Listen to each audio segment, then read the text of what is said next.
Erdoğan, Abdullah Bozkurt, Köksal Kaplan, Nebahat Gönen, Nadi Genç yarışacaklar.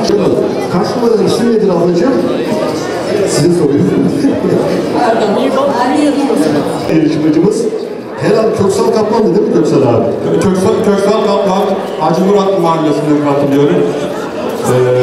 Jandarma kadar yapması, üretmesi kesinlikle. Tabii kendi derler ya, halk içinde muhteber bir nesil. Orada dediğim gibi 1 numara. 2 numara değilim yani. Tamam. Efendim hazır mıyız? Jürimize şöyle.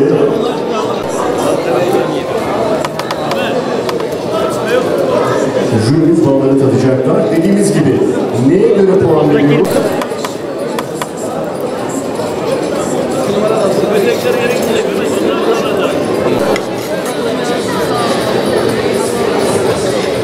Bunu hatırlatalım.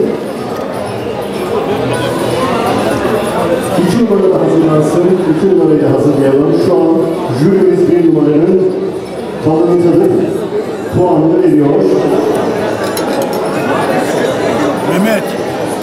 Orayı uyuyor.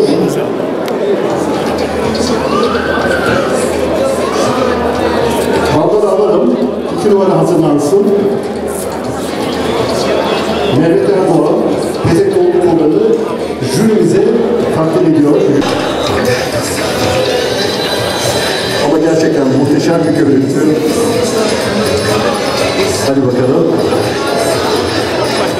Abdullah Bozkurt'un balını doldurduk ve jürimiz tadına bakıyorlar. Balları hazırlayalım. Bu arada teşekkür ediyoruz.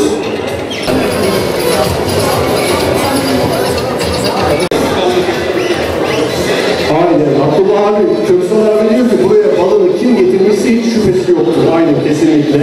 Köksal abi, peteği Nebahat abla, peteği şöyle jürimize gösterelim mi? Nebahat Gönen'in ön arkalı 4'ü toplayın. yarışmacılarımıza. Evet, çok teşekkür ediyoruz. Nebahat Hanım'ı alıyoruz yerine. Şimdi 5...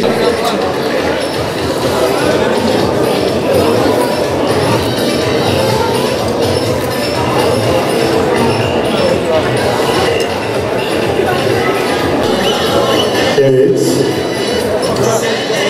3 numara yarışmacımız TRT'de alıyor alıcılar Birliği Başkanımızdan ve altınını alıyor. Hayırlı uğurlu olsun diyoruz. Başkanım altını takdim edip altını da veriyoruz. Şöyle Sayın Kaymakam Sediyesini takdim ediyorum. Orada 1 numarada hazırlansın. 1 numarada Nadi Genç. Başkanlarımızı da fotoğraf çekimi için buraya takdim ediyorum, rica ediyoruz. İlçe başkanlarımız burada. Hep beraber şöyle altına fotoğraf alalım. İlk okulun Sema Olsun. Şöyle bir tut bakalım. Başkanım bir de beraber sıkıntı yok. şöyle biraz geri gelin.